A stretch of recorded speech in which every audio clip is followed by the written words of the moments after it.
a second here. I'm having some microphone issues. Welcome, everybody. Sports Stuff Hub Live, episode 32 starts now. So we have a big show planned for you tonight. We've got a couple of guests tonight. Marc Magaña is going to be joining me here shortly, as well as Dean Smith-Richard joining me in a few minutes. And I am getting absolutely zero sound from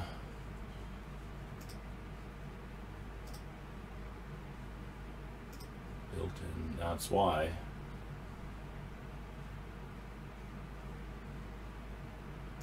Does it again. There we go. All right. We're going to start over. Sports Stuff Hub Live, episode 32 starts now. Today we have a big show lined up.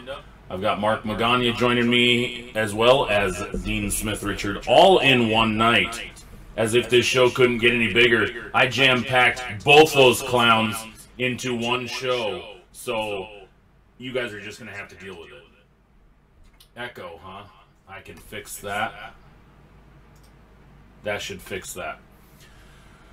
All the settings changed again. It's always fun. So one day when I have my program director, or whatever the title may be, hopefully that is rectified, because they'll be able to take care of that. So tonight, big show, we have our mock draft tonight. Live first round mock draft. Marc Magaña is going to be joining me here shortly, as well as Dean Smith-Richard. I'm enjoying a nice frothy beverage right now, because I'm going to need it dealing with both of these guys in one night. So, starting it off, we're going to talk a little bit about tomorrow night. We've got some big breaks coming up tomorrow night. We've got Diamond Kings Baseball, which is one of my favorite Panini baseball products. I'm not usually a big Panini baseball fan. Obviously, the licensing issues, blah, blah, blah, blah. But Panini Diamond Kings Baseball is a fun break. So we broke cases of this in the past, and so we're bringing it back. And tomorrow's release day. So 2021 two-boxer Diamond Kings random team on the website right now.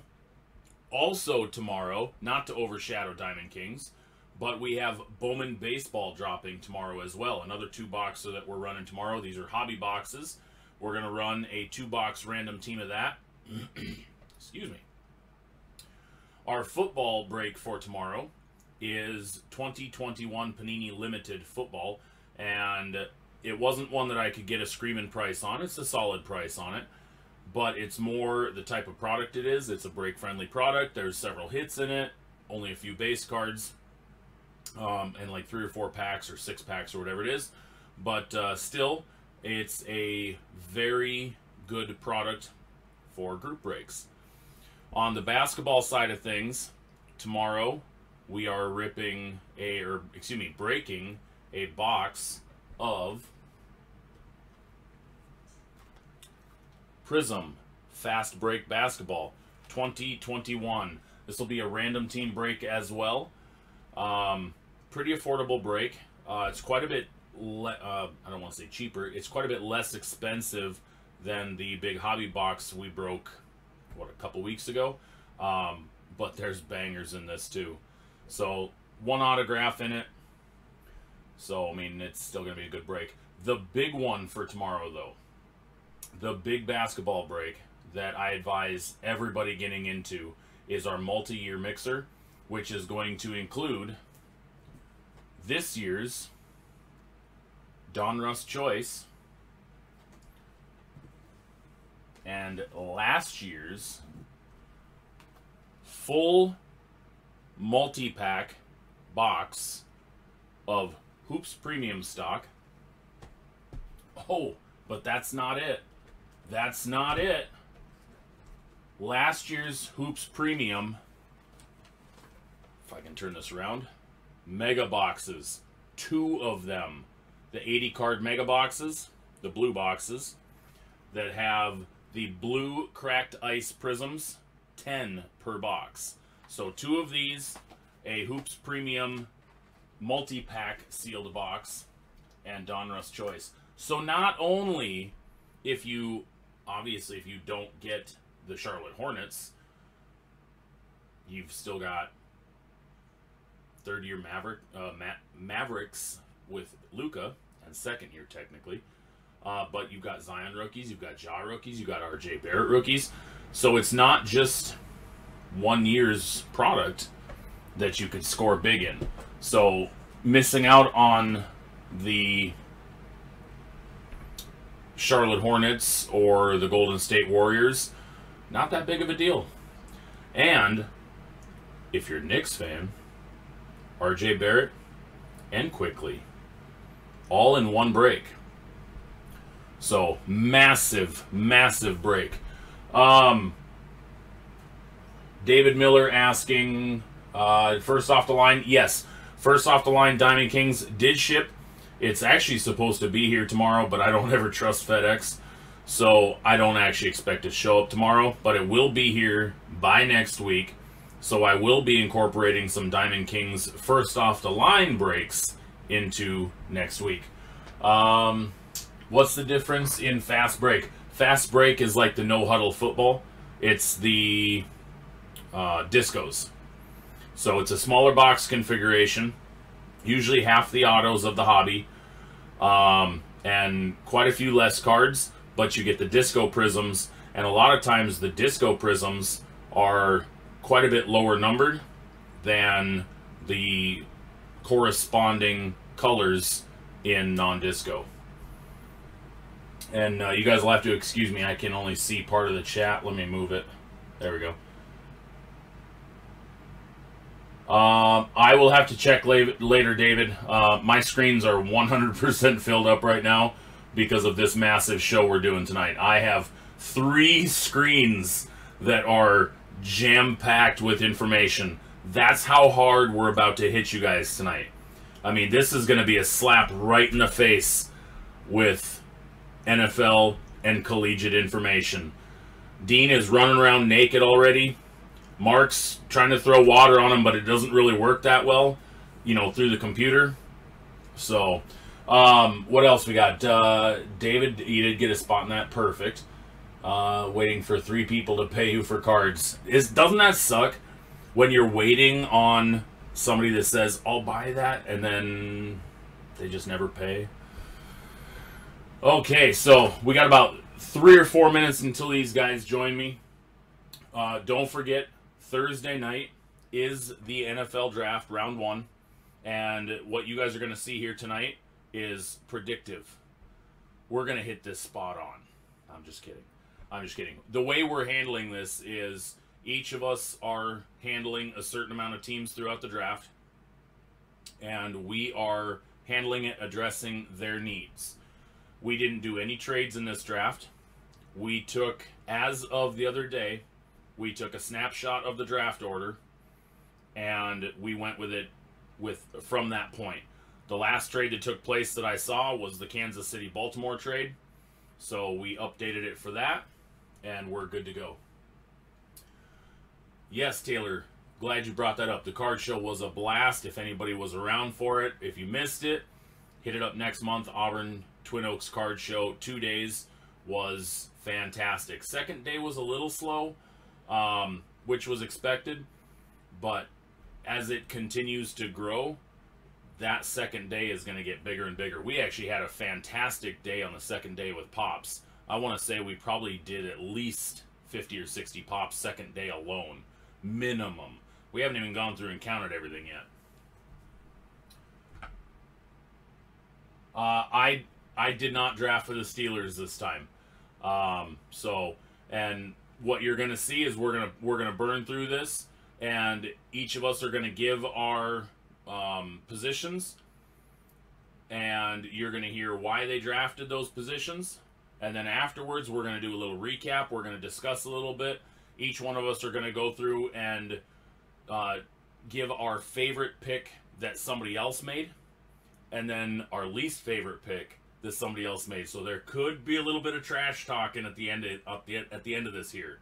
So thankfully we're all good enough with each other. We don't have to worry about, you know, somebody getting butt hurt by this. But this is going to be fun.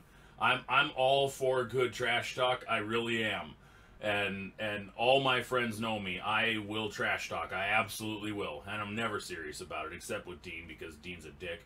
But it's a lot of fun. And we are going to enjoy this. Just waiting on Dean. I see Mark is ready to go. And Dean should be hopping on any second. And then we are off and running. Speaking of, ladies and gentlemen, the two gentlemen who are joining me tonight, it looks like they're ready to go. We're going to have a blast with this. Put your hands together for Mr. Marc Magaña and Mrs. Dean Smith-Richard.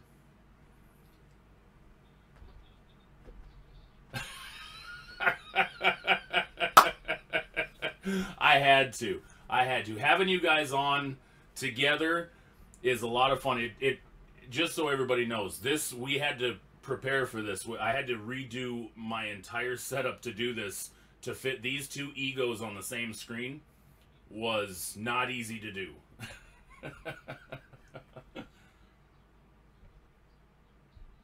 Yes, Mark is actually, out of the three of us, Mark is probably the humble one.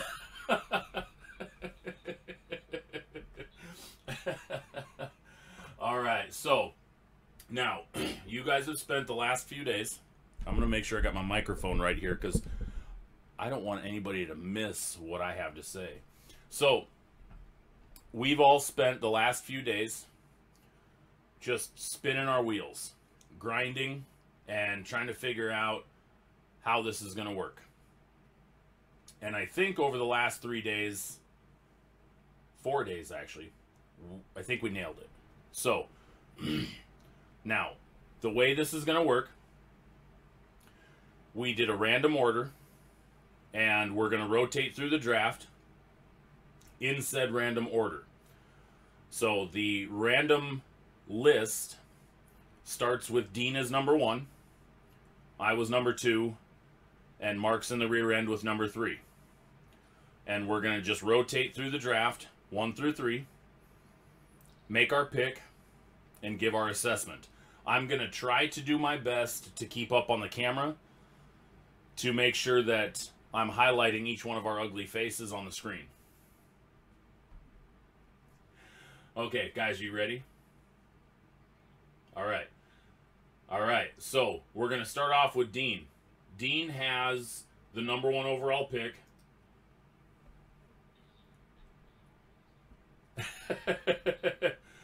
Dean, would you please give us your number 1 overall pick? Oh, hang on, Dean. Hang on. We got no sound, apparently. Oh, man. Yep.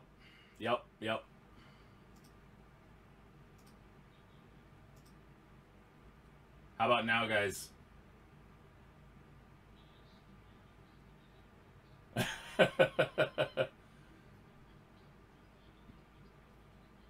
Hold up. Can't hear. They're saying they can't hear you guys. Give me 1 second here.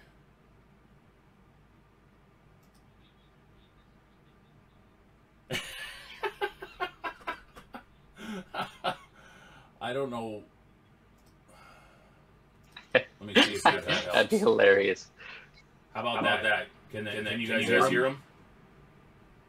It's Trevor Lawrence, guys. It's Trevor Lawrence. I had a much more dramatic reveal for that, but it's Trevor Lawrence from Clemson, the quarterback. He's been the number 1 overall.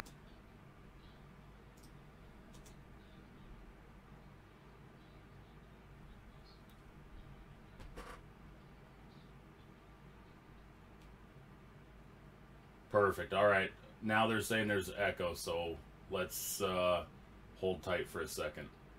I want to get this because I hate the echo.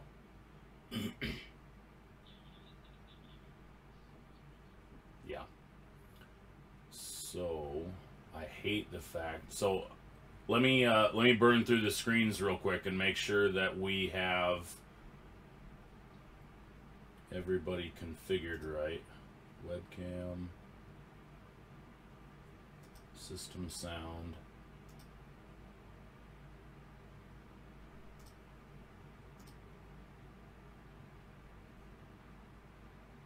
Now they're saying they can't hear you guys again.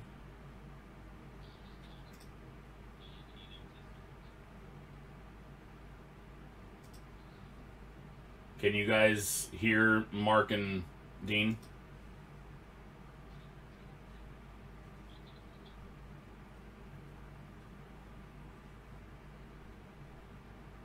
Of course. And that's the downside to the tests we were running. I can't actually test it without being live.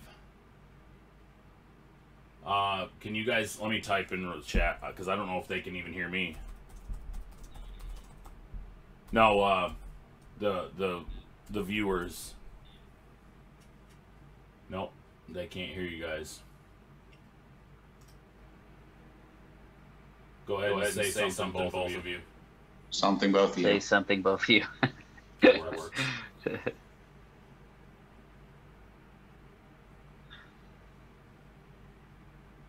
There's about an 8-second delay. Ooh. It's impressive that last year when they did the draft over Zoom when the pandemic started happening, that they didn't have this type of stuff happening. Remember? Yeah, isn't it wild? Right. I'm pretty sure they had a fuck ton of interns testing that a few times. Right. Yeah, 1,000,000 times before draft day. Yeah, Someone lost their job before then. Yeah. Hang on 1 second. They're saying I've got an echo. Let me see if this fixed it. Can you guys hear me now? Is there still an echo?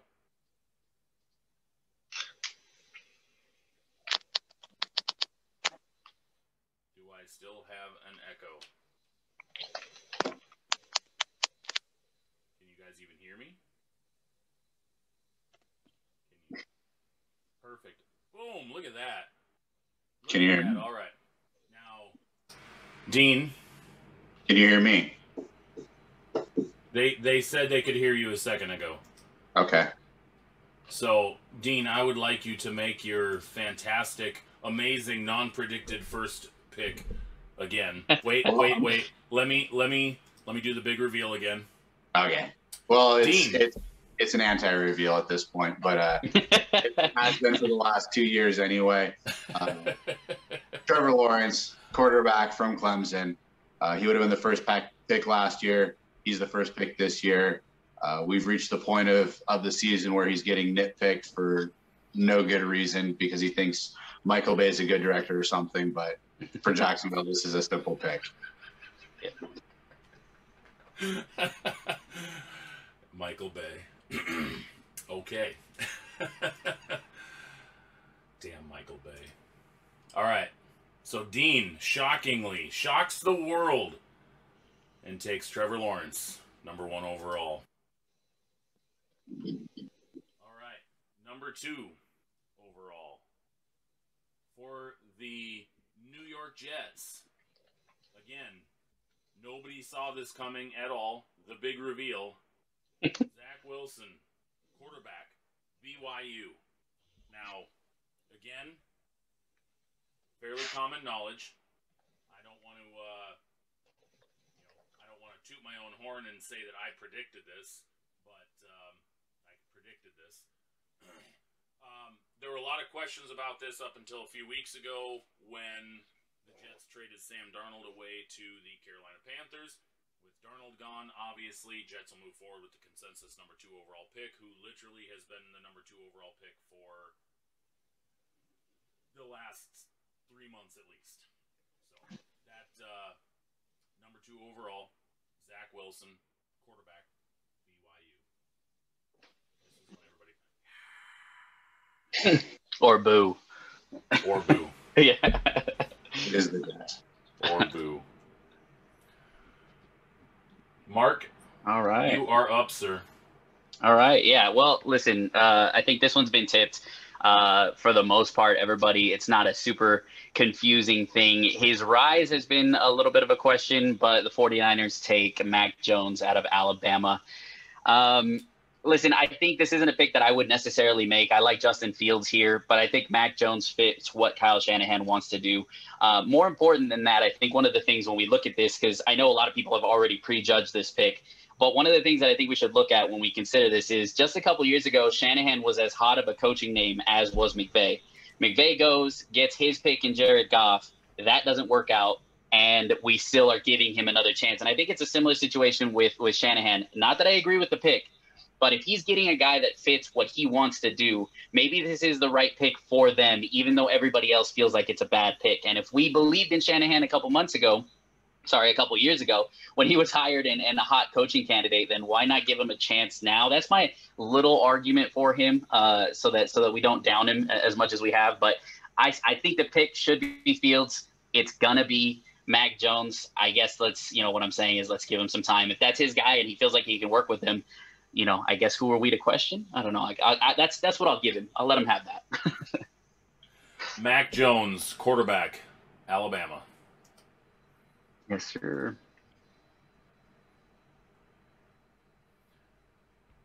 Go ahead, At Dean. 4, the Falcons take my favorite player in the draft, Kyle Pitts, tight end from Florida. The kid is an absolute monster. He's everything you could possibly want in a tight end. The only possible knock on him is he's a little raw as a blocker, but really with what he's going to be asked to do, he's a great fit here. He's a great pass catcher. He's already has elite hands, an elite route runner coming out of the tight end position. And it's kind of a position that the Falcons thrive with, and it's going to help them transition to the next era of quarterbacking, the next era of Falcons football. As Matt Ryan approaches the end of his career, it's really going to help take them and transition them to their future. And he'll be there for, I think, a long, long time, and he'll be a superstar in the league. So Kyle Pitts from Florida is my pick at number 4. All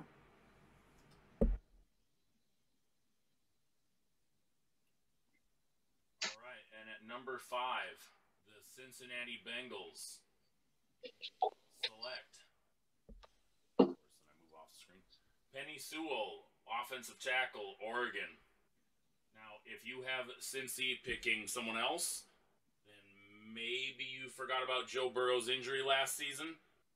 Season-ending injury in Week 9, knee injury.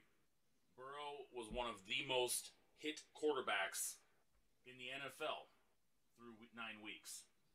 In fact, in his first 9 games in the NFL, he was tied with the most hit quarterback through their first 9 games of a rookie season in NFL history. And a fun little fact, who he's tied with was Daniel Jones from the year prior. Being hit 72 times through 9 games is too much. He was given an average of 2.3 seconds from snap to either being chased out of the pocket or having to get rid of the ball or being hit.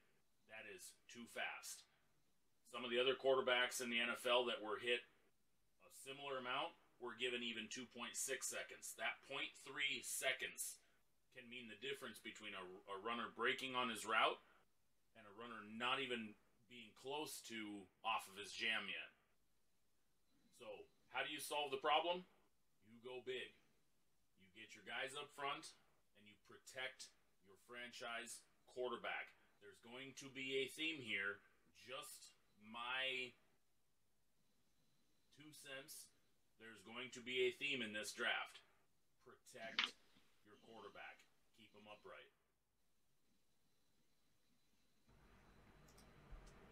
All right. With the 6th pick in the draft, the Miami Dolphins take Devontae Smith, wide receiver, Alabama. Listen, regardless of his height, I think Smith is the best wide receiver in this class, regardless of his height and size, because I know that's been the knock on him for quite a while. And, he came out with a comment today. He said, listen, man, we're not bodybuilders. We're playing football. I don't know. It's kind of one of those things that is similar happened to Trevor Lawrence at the beginning. Like Dean mentioned, he's been the first round, the first pick overall for dang near 2 years now. And then we get close to draft, and all of a sudden people are like, is he actually the first round draft pick? If he's actually the first pick, I think it's a similar situation with Smith. Smith is the guy they go with. Now, I could see why they go Jalen Waddle as opposed to Smith in this situation. Jalen Waddle's versatility, being able to play the slot, as well as the X receiver, especially because they just went and got Will Fuller, plays into it. But if I'm the one making the decision, I'm picking Smith, and that's what I'm basing it off of. I believe Smith is in a better position has a higher ceiling, really, than Waddle. I think in real life, if the Dolphins do make a pick here, they're going to go Jalen Waddle. And then the other situation, the other option, obviously, of course, is trading out. If they decide to trade out of this spot at 6 and stack picks, they can. I think that they end up making a pick, though, especially with 2 first-rounders already this year. I feel like they start to add weapons to the team, and they go, like I said, I think they go Waddle. I would go Smith. I think Smith is the best receiver in this class. Devontae Smith out of Alabama.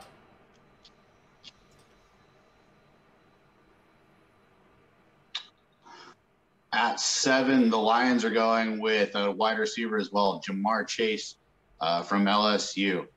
They went out, they got Jared Goff, and for whatever reason, they seem to believe in him. I don't think that's the right move, but Jared Goff is going to be their quarterback this year, and he needs weapons wherever he can get them. It's the only way he can succeed.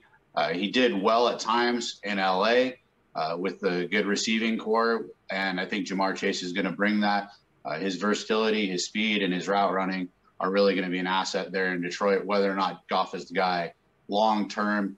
This is a massive position of need for the Lions, and it fills a hole, and it gives Goff something to work with there. So Jamar Chase is the pick here.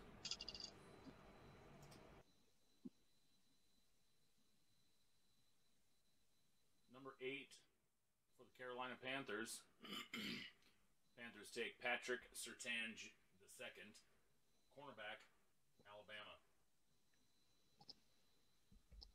Now, there was a lot of talk about where the Panthers were going to go with this draft pick, and up until they made the trade for Sam Darnold, I believed that they were potentially going to go quarterback as well. Obviously, addressing the quarterback position with Sam Darnold gives them the opportunity to go elsewhere. So, the Panthers had a pretty good defensive setup last year. They made some moves already on defense. A couple of guys left. They brought in a couple of new guys. A.J. Bouye they brought in. Unfortunately, A.J. Bouye is serving a 2-game suspension into next season. It was originally a 4-game. It's a carryover from last year. He missed the last 2 games of last season. So Patrick Surtain is going to be able to come in and immediately help fill that role while A.J. Bouye is serving his suspension.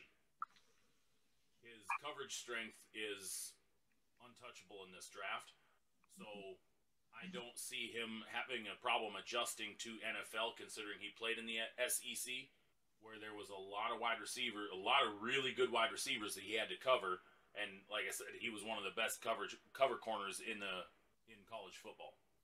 Patrick Surtain II, cornerback, Alabama.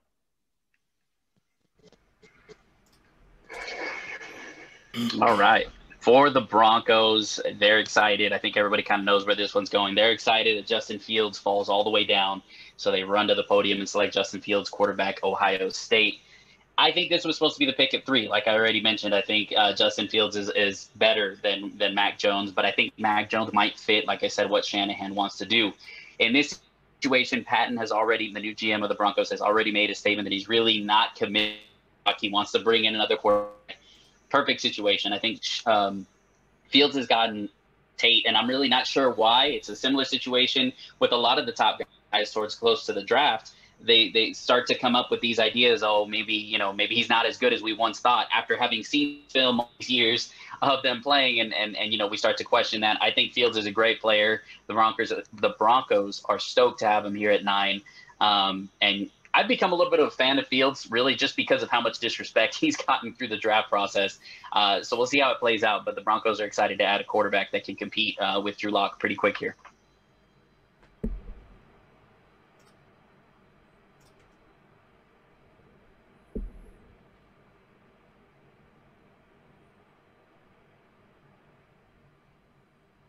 Cowboys are on the board. Cowboys. At 10, the Cowboys go J.C. Horn, cornerback from South Carolina. Again, this is a team with a massive hole right here with a great player that's falling to him. J.C. Horn is another corner in this draft who I think is going to excel at the next level. And this has been really a thorn in the Cowboys side for a while, finding really good secondary help. They haven't had the true number one guy. They haven't had true coverage guys. And J.C. Horn is going to 100% fit that bill. They could honestly go a couple different ways here to help their defense in particular out. But I think secondary is their biggest need, and that's why I think Horn is the pick at number 10. And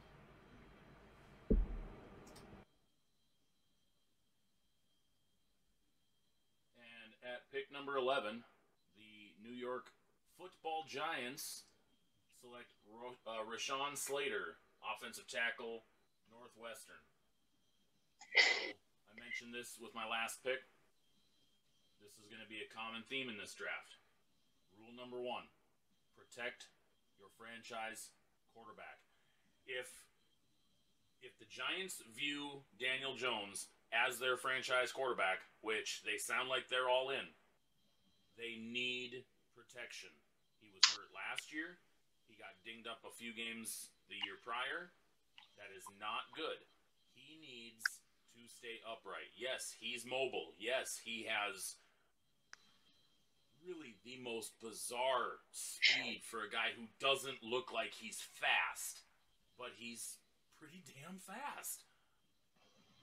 The Giants' O-line in 2020 was one of the worst in the NFL. In fact, Pro Football Focus had them ranked dead last at a grade of 50.6. That is atrocious. You cannot survive if you're an NFL quarterback if your offensive line is a grade of 50.6. If Daniel Jones is expected to win football games, which he is, there's a lot on his shoulders right now. He needs to stay upright and not be required to run for his life. Slater will be a massive, massive addition to their line, and he's easily the number 2 overall tackle in this draft. Rashawn Slater, offensive tackle, Northwestern.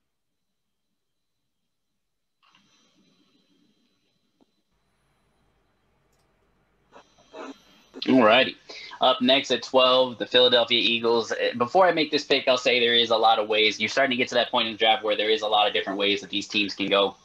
I can see an argument here for a Micah Parsons type guy.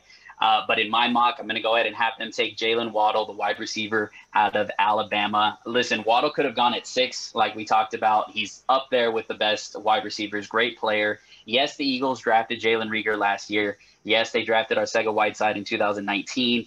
But last year they had several stretches where they had to depend on Travis Fulgham for their wide receiving threats. So I think that they give Jalen Hurts somebody to try to throw the ball to. Jalen Waddle is sitting here. He's been passing teams in this mock, in this situation. So they go with Jalen Waddle. And now, like I said, I could see the argument for Micah Parsons, maybe even Trey Lance, depending on their commitment to Jalen Hurts, which Sirianni has kind of not really been super committed to Hurts. So maybe it's Trey Lance here, maybe it's Micah Parsons. But the Eagles have a lot of holes that they need to fill, and Waddle, one of the best players left on the board. They go Waddle, and they help their wide receiver core and Jalen Hurts, and at least give him a year to see if he's going to be the starting quarterback of the future.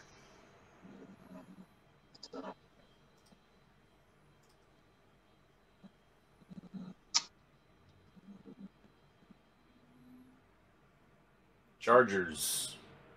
At 13, the Chargers are going to go with Christian Darrisaw, offensive tackle from Virginia Tech. And as much as I absolutely hate to agree with you, Ryan, that is a lot of the theme of the draft this year. And I said it before on the show that I think we're going into a really golden age of quarterback. And there's a lot of teams that have really good quarterbacks, and the Chargers are no exception. And they got caught lightning in a bottle with Justin Herbert. And so now it's down to that. They need to replace him. Christian Darrisaw, I think the 3 tackles now that are off the board are actually really closely grouped together. Darrisaw was fantastic last year. 6 pressures, no sacks, an amazing pass protector. And so even if he's the 3rd best tackle in this draft, some are saying he'll have the best career. But overall, I think he's the 3rd best. but that's still a massive, massive upgrade for the Chargers at 13. And I think it's going to help Herbert's development monumentally. And I think because of that, we're going to really see the Chargers take off from here. So if Darrisaw's there, I think that's a no-brainer pick for them as well. At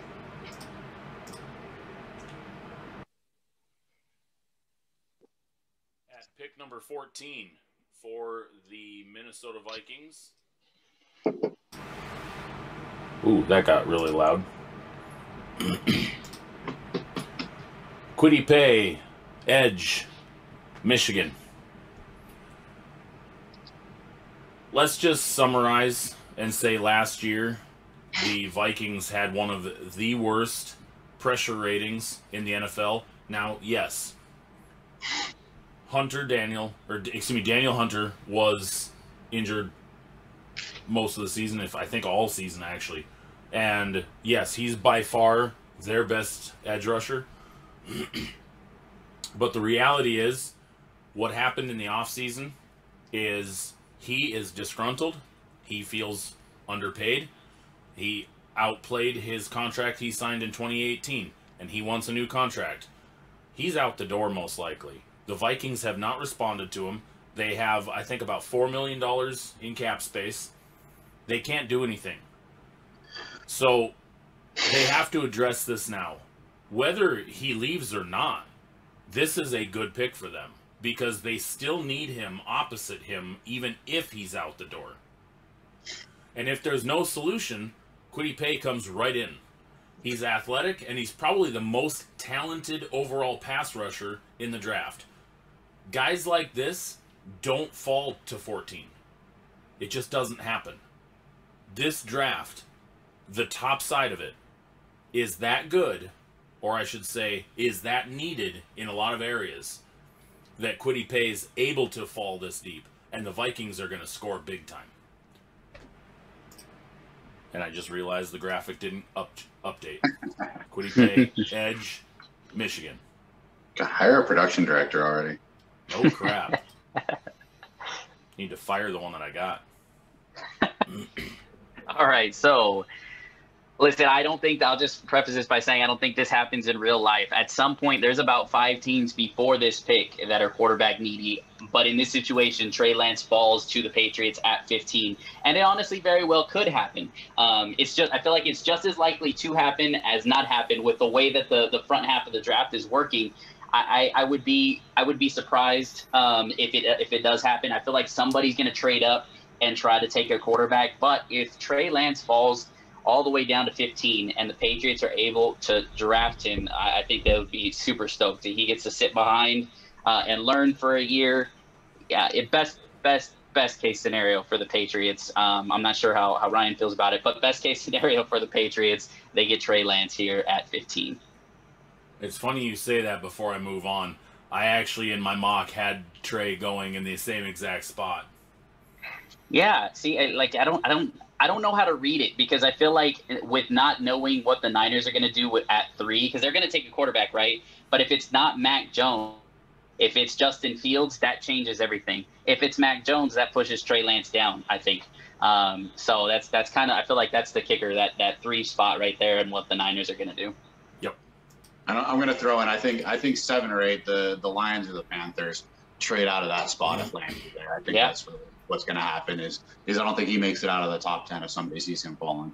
Yeah. Even the Dolphins at 6. I mean, if they want to stack, I mean, like I said, I know they have 2 picks, but if they want to stack picks, that 6 spot, because I think both the Panthers and Lions will be willing to trade, that 6 spot could bring in a haul because people might want to get in front of that spot right there and grab that 6 spot and then take one of the quarterbacks there too. So, yeah, I could see it happening that way as well. Yeah, it's all going to depend on, honestly, it hinges on whether the 49ers screw the pooch on their pick or if they make, we'll call it the slot. Hey, save it for my hate recap afterwards. Yeah, I don't want to get too deep into this. Trust me, we're gonna open up a whole bunch of cans of worms here at the end. All right in the middle of the draft, though, back to that, after these messages, the Arizona Cardinals are going to take Greg Newsome, cornerback from Northwestern. And this is I think like 4 out of my 5 picks I've looked at, and I would love to talk about the options that these guys have here. But almost every single one of them, it's a no-brainer pick, at least for my money. Arizona's coming off of several years where they've had some great secondary play with Matthew, with Patrick Peterson. They've got Budda Baker down there, but their corner spot is a massive need with Patrick Peterson gone this year. So I really think Newsome falling here. I love his tape. The kid's just a baller.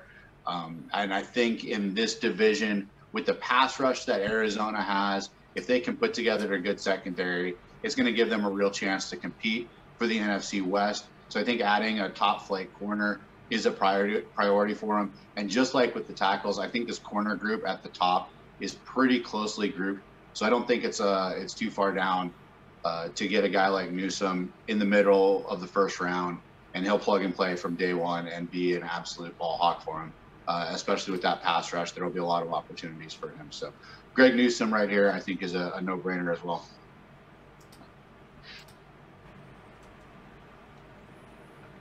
At pick number 17, the the Las Vegas Raiders. I still catch myself doing that. The Las Vegas Raiders select Micah Parsons, linebacker out of Penn State. The Raiders could have gone in a lot of areas here, but their defense really needed a lot of help this year.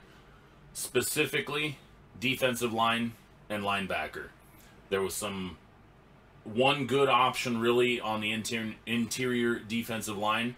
I just felt that Micah Parsons was a better fit for their defense coming in at linebacker. He's considered the best linebacker prospect in the draft. And the fact that he fell to 17, just like what I mentioned before, just goes to show how good or how needed the positions were at the top of the draft. Raiders get a stud for the middle of the field that can blitz and he can cover. Micah Parsons, linebacker, Penn State. All right.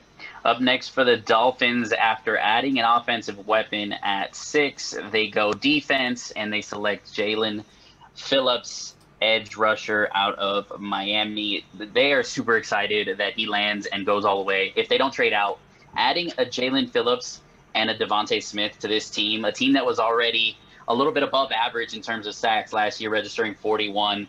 Phillips is a weapon that Flores can use really, really well. He's versatile, great edge rusher. I mean, they're stoked that they can add him across from Agba, who had a pretty good year last year. So they get a good player on offense, a good player on defense, and still have the 36th and 50th picks in the draft in the second round. The Dolphins have very few ways that they can mess this up with as many picks as they've set up for.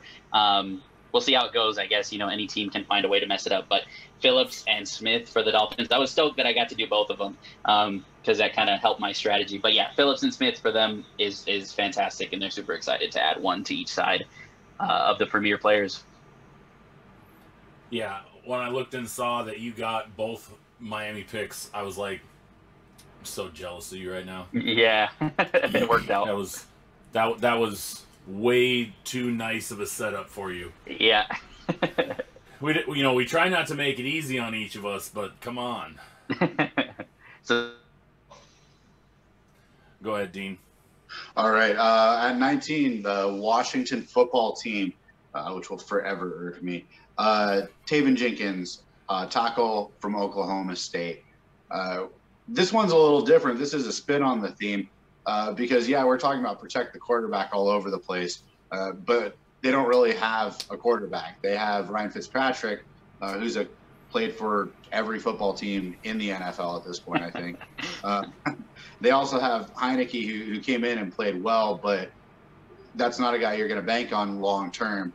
So quarterback's actually a massive need for Washington at this point. I could see them trading up, maybe putting together a package to move up to that 7 or 8 spot and maybe take a Trey Lance or Justin Fields if they can jump someone for that. I could really see that happening, but especially for the purposes of this mock draft, I don't know that they have the ammunition, and I think they have too many holes to fill on their roster in order to do that. I don't think that alone would help them turn the corner to get the 4th or 5th best quarterback in the draft. So instead they go with an anchor on the offensive line, and Jenkins is actually a pretty solid pick here for him. I don't think it's a slam dunk because we are talking about the 4th best tackle in the draft now.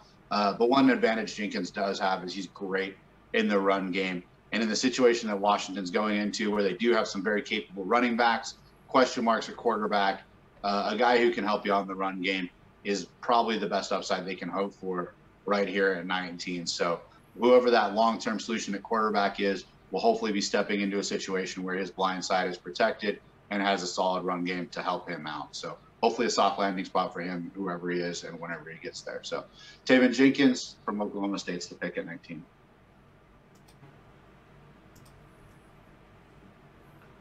At pick number 20, the Chicago Bears. Elijah Vera Tucker, the OG offensive guard out of USC. This one took a little bit of thought for me, and seeing that my compatriots did not take him earlier was kind of surprising, because I kind of feel he was that number 3 lineman, but the fact that he's a guard. So I originally was thinking about going with Elijah Moore, wide receiver, but since Elijah Vera Tucker was on the board, I went guard. Now, yes, same type of thing. They don't have a young franchise quarterback, but they still need to keep Andy Dalton upright. Andy Dalton has proved that he can sling the ball. Nobody doubts that. But if he's laying on his back, he can't throw the ball. And Allen Robinson has already had a frustrating few years with Chicago. He needs to be able to get the ball. So Elijah is versatile enough that really when it boils down to it, he's as versatile as it comes. He can switch between guard and tackle pretty easily, which gives Chicago a better protection option, especially if the injury bug strikes. And in Chicago, let's face it, they're probably going to get hit with the injury bug. They tend to almost every year. Elijah's a better guard than a tackle, but don't let that affect his rating. He might actually be one of the best pass-blocking linemen in this draft. Elijah Vera Tucker, offensive guard, USC.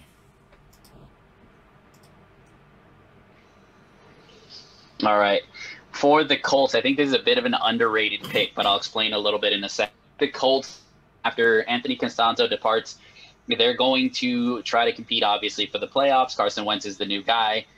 Like the guys have said, protect the quarterback, right? So we're going to go ahead and go with Alex Leatherwood, offensive tackle out of Alabama. Now, this guy stepped in when Jonah Williams was drafted into the NFL. This guy stepped in, played left tackle in his junior year. He's a plug-and-play guy because he has – and the thing with his draft positioning is I think a lot of scouts and NFL people think that he doesn't have the ceiling that some of the other tackles do. But the benefit that the Colts have is that at left guard, there's arguably one of the best, if not the best, offensive linemen in the NFL. So you got Quentin Nelson sitting there at left guard. Leatherwood is a starter, plug-and-play type of guy. He has played in Alabama with a pro-style offense. He can get in there. He can start.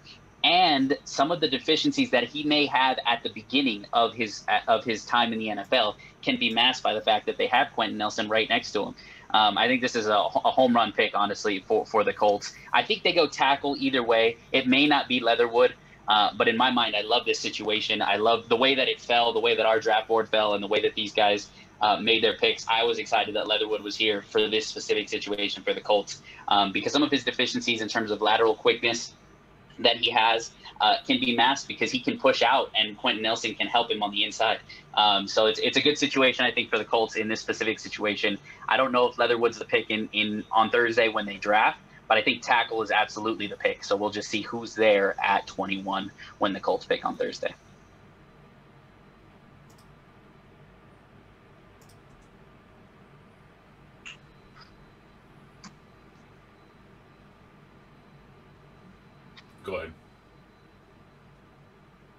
Go ahead, Dean. At 22, the Titans select Caleb Farley, a cornerback from Virginia Tech. The Titans are an interesting one to me because all I can really tell you for certain is that the pick is going to fall on the defensive side of the ball. And I don't know if it's a symptom of the Titans being one of the more nondescript teams in the league or playing in the AFC South, which is kind of the most nondescript division in football. But I just kind of forget they're there half the time. And looking at their roster, they have so many strengths on offense with Tannehill's career revival, Derrick Henry, obviously, great receiving core. But that defense really, really needs help. I think they'd love to see Pace slip to him here, but in our draft, he went considerably higher, which I think is a fair assessment. He's a great rusher. Barmore out of Alabama, I could see them going defensive tackle and helping out the defensive line. But I think the best player left on the board right now is Farley. So they're looking at that draft board saying, hey, who's the defensive player that can step in week one and help us out the most? And I think Farley fits the bill there and is going to help upgrade that defense and hopefully carry them farther than they've gone and rebuild that defense back to where it needs to be to match the strengths of the offense.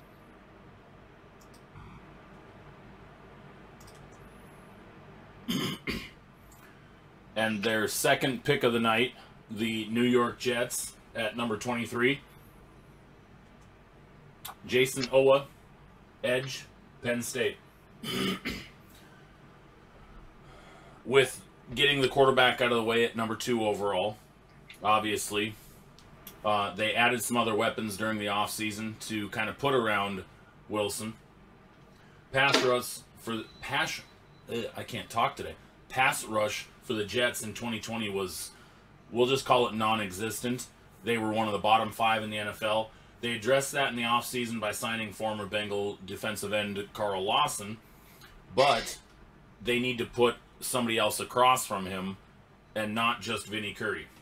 Owa give him a solid bookend as he's had tremendous rush skills. He didn't record a single sack in 2020, but his pass rush grade per PFF from 2019 to 2020 increased from 74.6 to 85.4. He had almost an 11-point jump in his pass rush grade from one season to the next. If he has a Carl Lawson across from him, you're talking about a formidable defense on the pass rush. This could end up turning out to be the likes of maybe not quite the level of a Bud Dupree, TJ Watt, but this could be scary. Jason Owa, edge, Penn State. Come on. All right, we'll see how Ryan feels about this one. So the Steelers, I feel like this is probably one of the more tipped picks since the top 3 or 4. I mean, so many mocks. I mean, every mock and every type of comparison that I could find had Najee Harris from Alabama going to the Steelers. And I kind of understand it. I think Najee Harris is a phenomenal player. I kind of see like a mix between Lev Bell and Jerome Bettis. I don't know, maybe that's a stretch. That's kind of how I see it. But he is a Steelers running back, that power-type back. Yes, they need offensive line. But if this guy falls to the Steelers here, and I think he will, I don't think they pass on him. I'd like to hear your thoughts on it, Ryan. We can get to it after or whatever. But, yeah, I think Najee Harris is the pick here for the Steelers. They need a running game, and this could be the guy that could really change that running game up for them. Oh, we will discuss this. There will be a discussion about this. There will be blood. Magaña. Yeah, there will be blood. Yeah, I figured.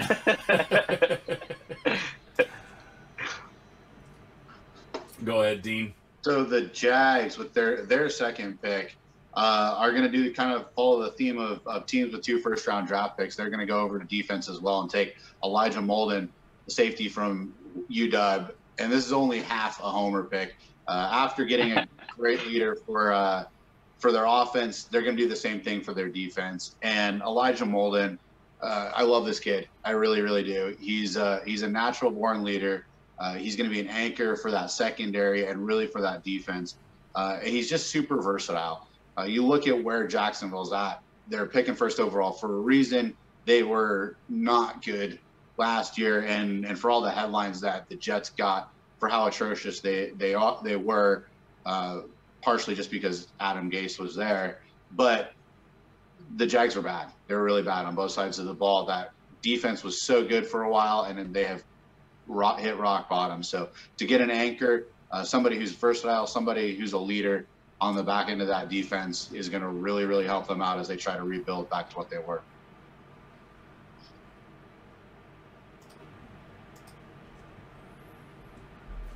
And of course, because, you know, I get to draft for the Cleveland Browns. The Cleveland Browns with the number 26 overall pick. Rashad Bateman, wide receiver, Minnesota. The fact that Bateman fell to 26 is a steal by itself. Add in the fact that he goes to, well, a team on the incline. I'm not gonna lie. They're not my favorite team, but they are improving drastically, and I have a feeling people are going to immediately regret this slide. Bateman is an incredible talent in a very, very deep wide receiver class. Pairing him opposite of Jarvis Landry makes OBJ expendable. There's already been trade rumors surrounding OBJ. There's already been rumors that they're going to release OBJ. So adding Bateman keeps this roster stacked at wide receiver. Bateman just might end up becoming Baker Mayfield's go-to wide receiver by the end of the season. Oh, and by the way, this selection kept Bateman from going to division rival, picking next, the Baltimore Ravens.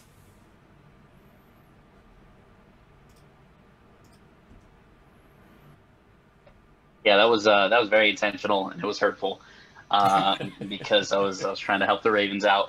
But with the pick here at 27, the Ravens are actually, although Bateman was somebody they were looking at, and they could very easily go wide receiver, the Ravens are super excited that Azeez Ojulari is how I believe you pronounce his name, edge from Georgia, fell. He had some medical issues, but they need a pass rush. Matt Judon leaves the Ravens. He led the team in sacks with 6. So they need some pass rush help. And Pernell McPhee is not getting any younger. So Azeez Ojulari falls this far. They're excited to get him. And the benefit that they have is they obviously have that trade where they trade away Orlando Brown and have that extra pick. So Azeez here is someone that helps. And in a couple picks here, they'll have another pick that they can address whatever side of the ball they want. So kind of a good situation for them. And I think they're excited that they get Ojulari, who I think if it weren't for the medical issues, I think he would have gone higher. So we'll see how that works out. But yeah, that's who they go here at 27. At 28, the New Orleans Saints are going to go to defense with Christian Barmore, defensive tackle from Alabama. A great defensive tackle, again, played on just an amazing defense. I think there's a couple teams that may try to grab him earlier than this, but if he falls to the Saints, I think this is a no-brainer of a pick. And really just looking at this, I thought it was interesting that it wasn't too long ago that the Saints had one of the NFL's worst defenses, even in all of NFL history. And now they've rebuilt it to a point where it's actually a strength for that team. And as they transition away from Drew Brees, they're going to have to really build on that to support an offense that's going to change. So a guy like Christian Barmore can come in, anchor a defensive line, grow with that team. And as that defense ages a little bit and that offense levels out to whatever its future holds, that defense is going to have to be the centerpiece of that team for a little while. So Christian Barmore from Alabama to the Saints at 28.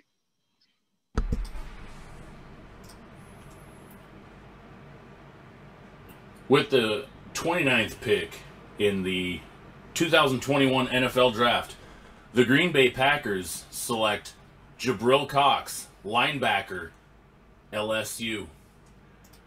Packers fans' heads are exploding right now. Every year, they say, get Aaron Rodgers a wide receiver in the first round. Well, they're going to be waiting at least another round for them to add a weapon. Cox is arguably the best inside linebacker in the entire draft, and he has a knack for big plays. He can jump routes, he can jump passes, and he can rush the quarterback. If Green Bay wants another shot at a Super Bowl before Aaron Rodgers is out the door, they need to reduce the potential scoring threats. Jabril Cox takes care of that. He was a graduate transfer that came out of NDSU, All-American multiple years, just an absolute beast. And I just realized that wasn't up. Absolute beast. Transferred to LSU, got to play in a odd season, but still held his own at LSU, playing down with the big dogs. This man is a stud. Jabril Cox, linebacker, LSU. All right. At 30, honestly, this is the way that this mock has fallen was tough for the Bills. A lot of mocks have them considering a running back. I can't see that, especially after Najee Harris is off the board. Cornerback is a huge need for them. But a lot of the top ones, there is still one, and that's where I think the Bills go in this type of situation. They go with Asante Samuel Jr., cornerback out of Florida State. He's got a little bit of a disposition towards man coverage. The Bills play a little bit more zone coverage, but he's athletic. And I think he can learn a lot from Tre'Davious White. I think it's a good fit. And I think more important than anything else is they just need a corner. And after all of the corners that have gone so far, I think Asante Samuel Jr. is the last of the good bunch. And then there's a little bit of a drop off. Stokes is pretty good, but I still have Asante Samuel Jr. as a little bit better than Stokes. And I think they make the move here and just go with a position of need. I can't see them taking a running back here. I think it's got to be a corner, maybe a guard. A lot of the only guard that's gone in our mock so far is the guard at a SC. So maybe a guard, Creed Humphrey. Creed, is it Humphrey? I can't remember his last name, but maybe that's an option. But in my mock, they take Asante Samuel Jr.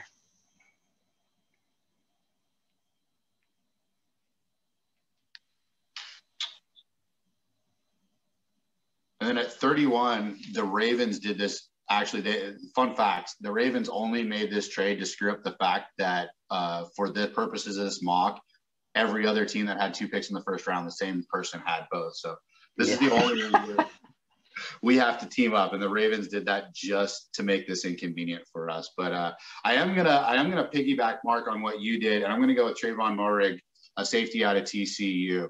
And I think you look at the Ravens as they're constructed, they have one of the best playmakers, one of the most exciting playmakers in the entire NFL in Lamar Jackson. They don't really have many playmakers on the defensive side of the ball. They don't have that big name. And so upgrading their pass rush, is, as you pointed out, is a massive need for them. Ojulari's a great fit there. And the thing that makes pass rush better is a great secondary. So I think a guy like Moehrig is going to complement that. They'll work in tandem. And both of those guys will elevate that defense and really bring that up to where they can be as a team. All that being said, I'm 50-50 on whether or not this pick actually gets made unless the Ravens are kind of forced to make it. I wouldn't be surprised to see someone trade up out of the second round to try to grab someone here, especially somebody they might want to have a 5th-year option on. So I'm not 100% sold on the Ravens making this pick or packaging for them potentially to move up to get Bateman or to get another offensive playmaker for Lamar Jackson. So I'm 50-50 on if they make this pick, but I think if they do, they're going to stick to defense and complement that edge rusher that they just picked up.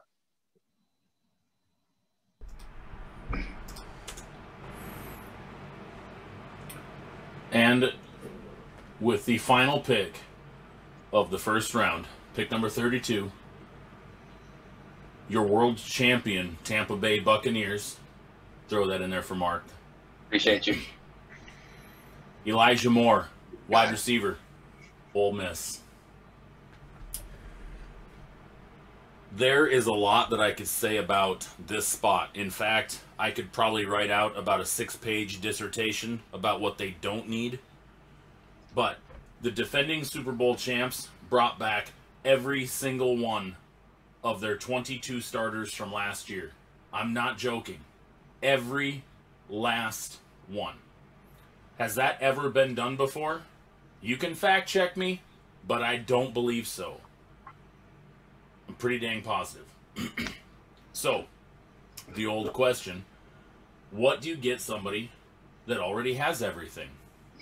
How about a playmaking, dynamic wide receiver that shouldn't have been available at number 32?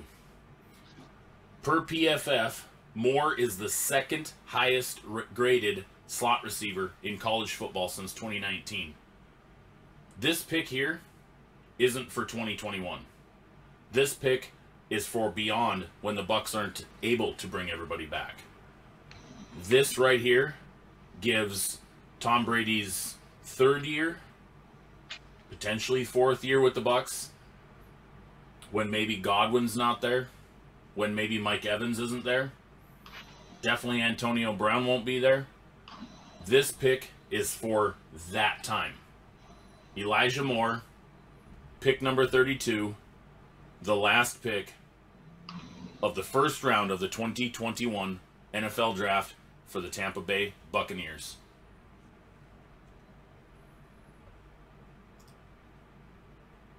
Yeah. We blew through that, guys. Yeah, we did. Yeah, we did. Technical issues and everything under an hour. I like it. Yeah, we moved that along quite well. And the NFL takes 5 hours for round one. You need to hire us, bro. Come on. It's not that Absolutely. hard. Come on. I just need somebody to handle the microphones, though.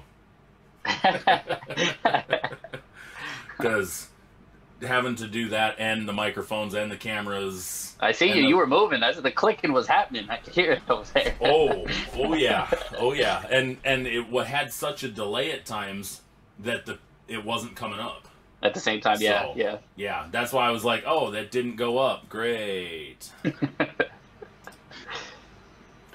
All right, so now I asked each of you to give the pick of somebody else in the draft that you liked the most. Let's start, Mr. Magaña. We'll start with the back end of our trio, the person who had the third pick. Go ahead. Between mine and Dean's, which pick did you like the most?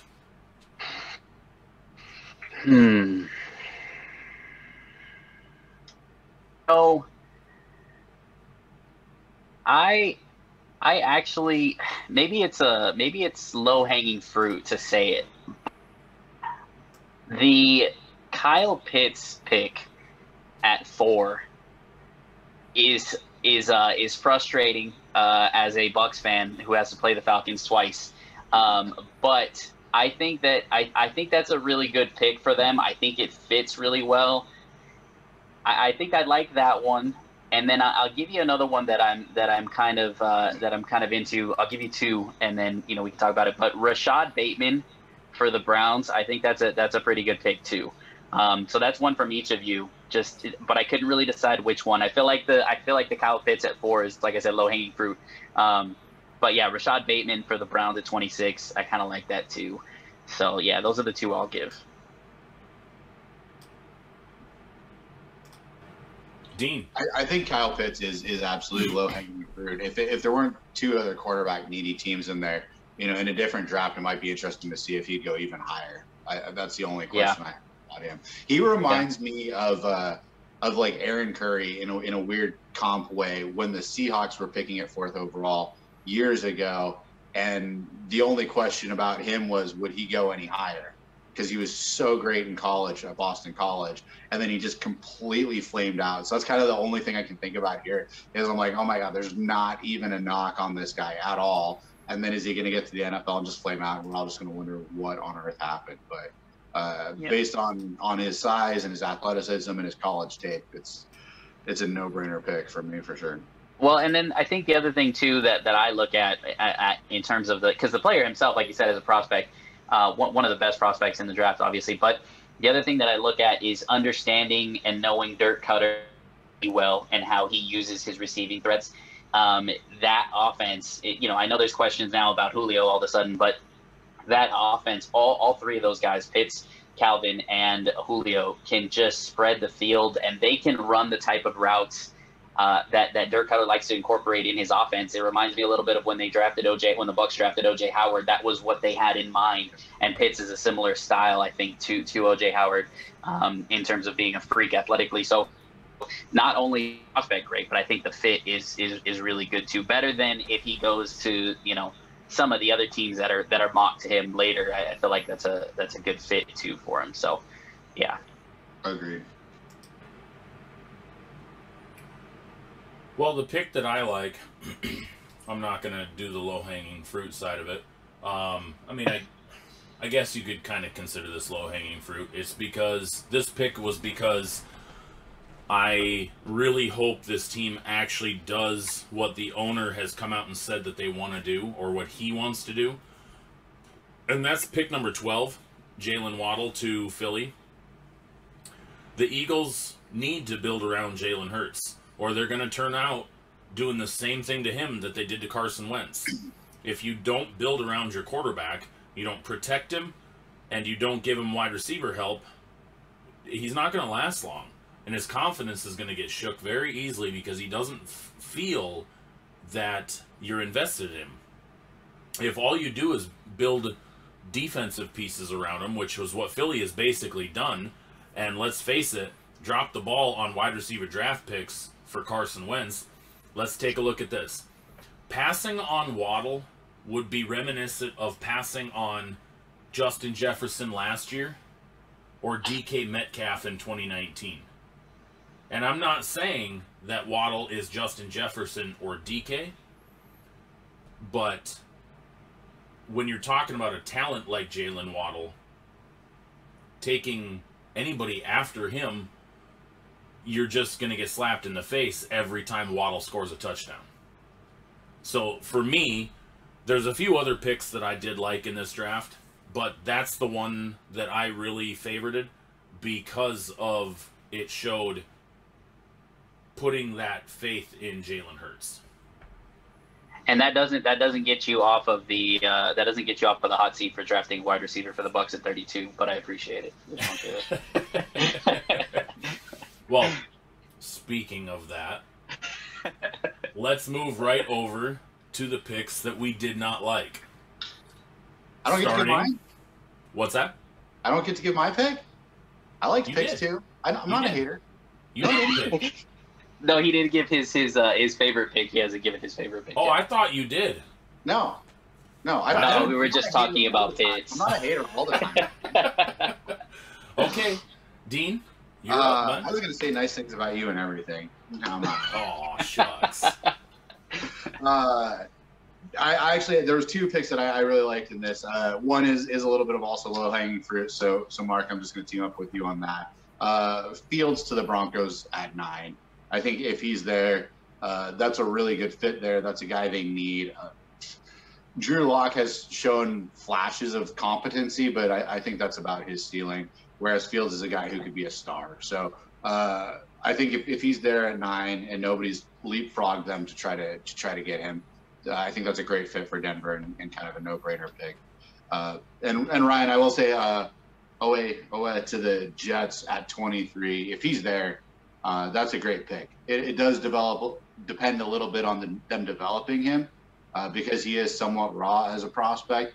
But he's also a guy you can put on the field and point him in a direction, and he'll do all right. So if the Jets can get him and actually develop him, I don't think he lasts that long. But if he's there, I think that's a great pick for the Jets.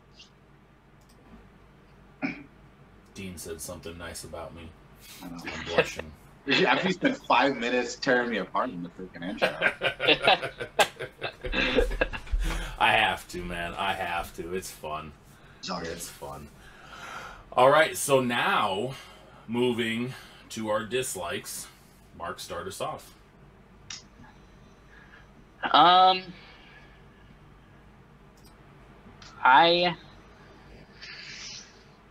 I have two. I already mentioned Elijah Moore. I like Elijah Moore as a prospect, but to the Bucs, I don't know that it makes sense. I won't spend much time because I know we'll get to that one. I won't spend much time on that one. The other one that I wasn't a huge fan of is the football team drafting Tevin.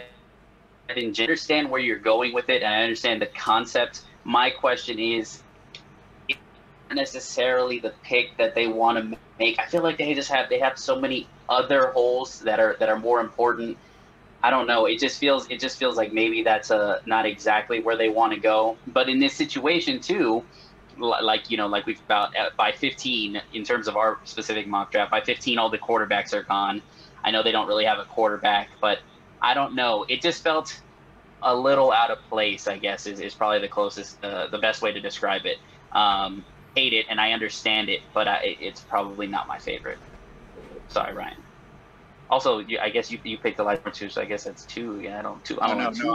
I had Washington. So. Yeah, I was gonna say Dean picked Washington, so way to just slap him in the face. Okay, cool. Even hate. No worries. All I've been doing is bragging about Dean today and being so nice to him, and then you just come in and slap him right in the face, and unbelievable. Hey man, I got family in DC. I watched Washington my whole life. The only confidence I have in them is to do the absolute wrong thing. So, Right, that's true. That's fair. So maybe it's a realistic pick from that perspective. Dean, go ahead with your least favorite picks. Okay. This is absolutely low hanging fruit. I ranted about it on the show a couple weeks ago. I absolutely, completely hate Mac Jones to the 49ers. Like, I don't even have words for how much that irks me. And that's not a commentary on you at all, Mark. I agree with everything you said. I even agree to an extent with where you're coming from on Shanahan and his move at quarterback. But Jimmy G is at absolute best overrated. He's barely starting caliber in the NFL. I don't think there's even an argument for him to be a win in that trade.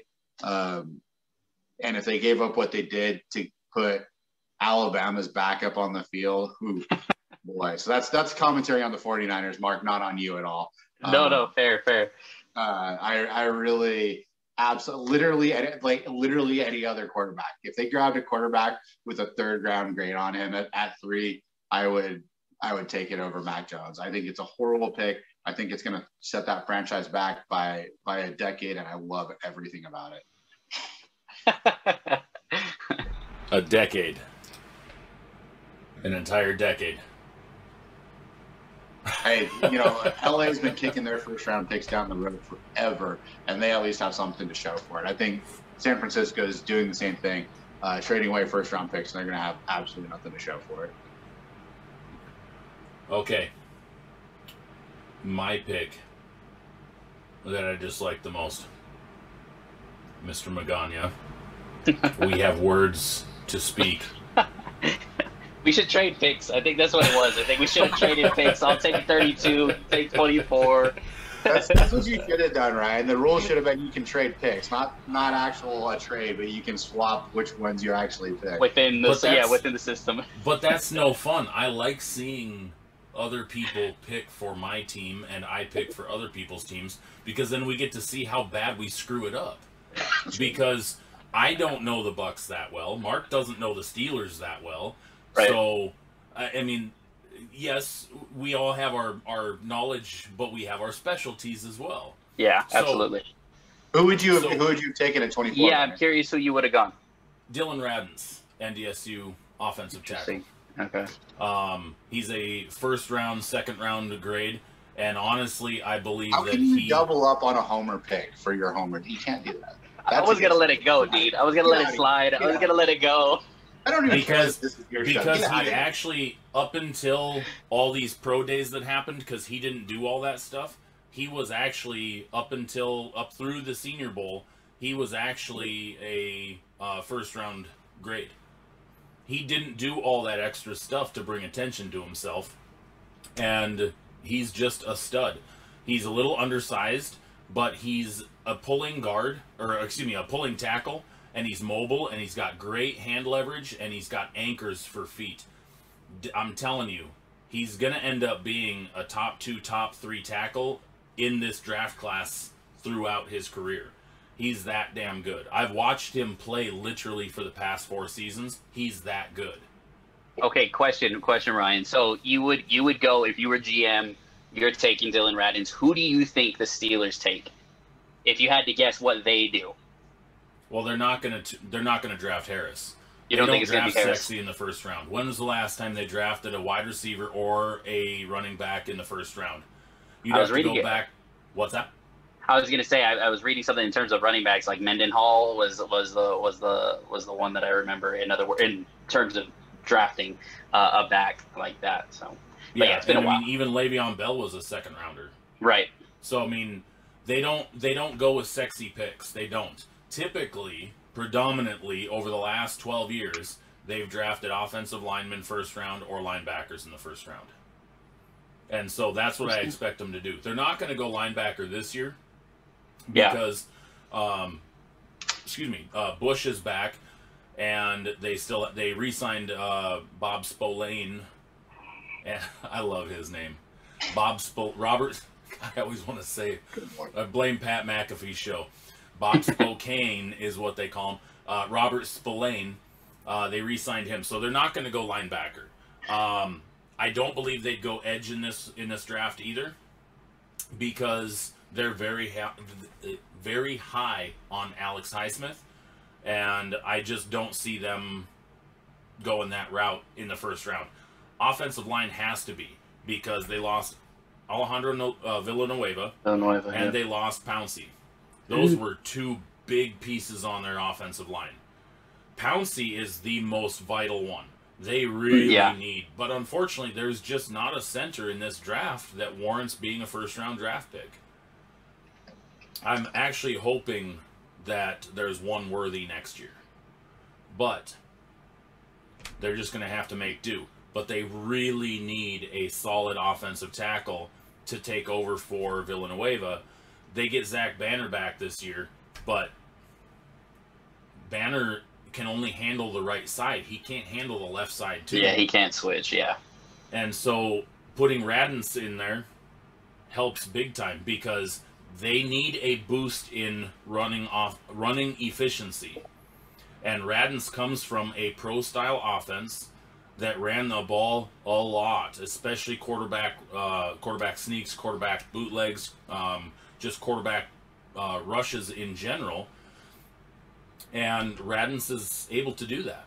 And that's where I feel he would be the best fit for their offense. I was actually calling that back in January, that when he was in the Senior Bowl, the Steelers actually were very high on him. And I said it in the beginning of January that that would be a perfect fit for their offense, especially if Villanueva does end up leaving. Okay, yeah, fair enough. I guess we'll see. I don't know that I don't know. I can't see them taking Radens. I really can't. But not to say that you're wrong. You're probably not probably. You are 100% right. And for somebody that watches it, I'm sure you know. I'm sure you know him well. But I don't know, man. I'm almost sold on. I'm almost sold that they're going to take Najee, and I think the whole NFL is. I really do. I think that's like that. Like I said when I was taking that pick, I think that's the most tipped pick in the 20s.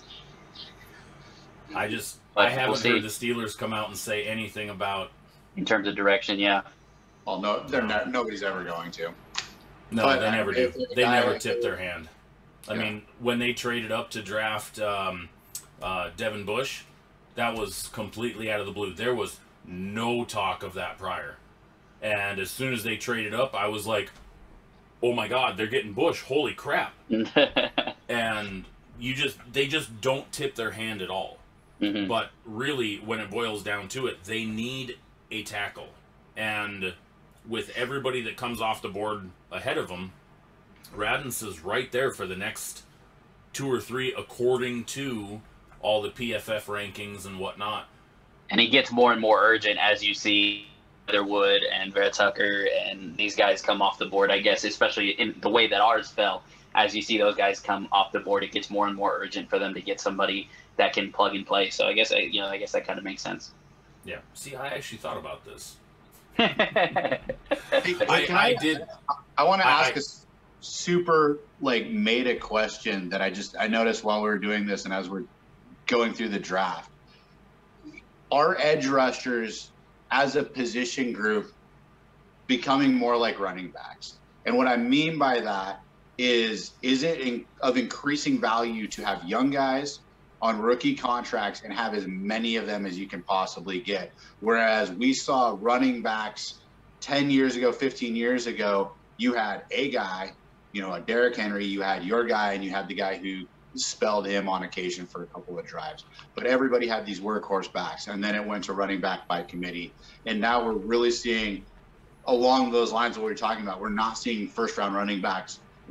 If the Steelers aren't taking first-round running backs, nobody's taking first-round running backs, right? So, you know, this typically power football franchise, now running backs have become this thing where it's about having 2 or 3 guys who can be effective, possibly from a couple different molds on young rookie deals. And I think we're really seeing that with edge rushers more and more, where it used to be, you had the guy who was your defensive end and you had someone who complemented him. And now we're seeing more and more rotation, I think, where look at how many edge rushers we have coming off. And yeah, they're first round guys, but look at how long free agent pass rushers are sitting on the open market and what they're going for. I don't know if I would say that they're becoming running back-esque, as you were calling it. When you look at it, with the running back position, we have 5 true bell cows, 6 in the NFL maybe, and then the gap, then the gap from those 5, 6, 7-ish is pretty big in terms of production, in terms of value. Right. In the NFL, all but maybe 5 teams have a pretty damn good edge rusher. At least one. Right. So I don't know if I would say that they're becoming, because it's, number one, you put 2 on the field at the same time. Absolutely. And you need at least 1 stud. Otherwise, you end up like the Jets, or you end up like Minnesota was last year with Daniel Hunter being hurt. And then you can't get a pass rush. And I don't know if I would say that they're becoming like the running back position, because when you have your bookends, you're not changing it up based on your downs that much. I mean, you look at guys like, just as an example, you look at a guy like T.J. Watt, J.J. Watt, Myles Garrett. They're on the field 90 to 95% of snaps. So you're not rotating them situationally when you have the good bookends. You know, when you had T.J. and Budge Dupree, when you had Jadeveon Clowney when he was healthy, and T.J. Watt, I don't know if I would quite say that they're like running backs yet, but I could see that trend is starting to happen as more top tier out of college start to come in before guys are retiring. I think I kind of get where you're coming from, but I think it's a little bit of a reasoning. You're saying, listen, you look at $125 million extension over 5 years. That's for an elite edge rusher, and the quarterback contracts are just getting higher and higher and higher. So I think what you're seeing is these teams taking advantage of drafting a guy in the first round that's going to be an elite player because they're not going to get a second contract, because I can't pay the quarterback and the defensive end. I can't pay the defensive end $125 million to, you know, when I'm paying my quarterback $350 million, you know what I mean, or whatever. So I think that's kind of why. I don't know if it's more of a, in my opinion, it's more of like, with the running backs, the position has become devalued. That's why you're seeing that in the first round. And with the defensive ends, I think it's becoming more and more increasingly valued. We just saw in the Super Bowl, the Bucs held Mahomes tonight because the pass. And if they had to pay all of those guys premier edge money, that team doesn't come back. You know what I mean? Even Shaq Barrett, you know, takes a pay cut, and he was one of our best pass rushers last year. So I feel like it's the reasoning and the logic is there in terms of what you're saying. It's just for opposite reasons. I feel like the position's becoming more and more valued as opposed to becoming devalued for the running backs. That's what I think. Yeah, I agree 100%. I think that's a great point. And that's why we're seeing all these guys come off, is that And yeah, if you have the stud guy, you're not necessarily rotating him. But if you can get those sacks coming from a few places, or you're not betting on one guy's health, and look at when Clowney fell off, or or when JJ Watt gets hurt, when that stud guy starts to decline, then you're stuck with nobody. So if you have 2, 3, 4 guys who can even rotate in and out and provide that depth for you, I think that's where we're seeing it go. But I agree. I think it's a great point where it's coming from a position of value versus being devalued. I think that's a great point. Well, and the other thing is too, is like you look at, I mean, even just from a money perspective, and I can't necessarily say that NFL teams guaranteed think this, but from a money perspective, would you rather one guy that gets 18 and you got to pay 125 million, or 5 guys that get 7.5? You know what I mean? Or some format of that where I'm not having to pay them $125 million. They're good edge rushers, but if I lose one of them, my team's not done. My pass rush isn't gone, kind of thing, And that's where if you have a good nose tackle who can get pressure, that helps a lot too, because then he's taking a double, and then one of your good stud edge rusher is able to get to the quarterback, because then 9 times out of 10 he's not being doubled. Yeah. And from the team perspective, and I'm obviously like more player friendly than management friendly, but if you're going into contract negotiations with these guys and one of them says, hey, give me that $125 million contract, and you go, hey, there's 3 other guys who are doing the exact same job as you. Yeah. You're not, okay, bye, have fun, good luck on that.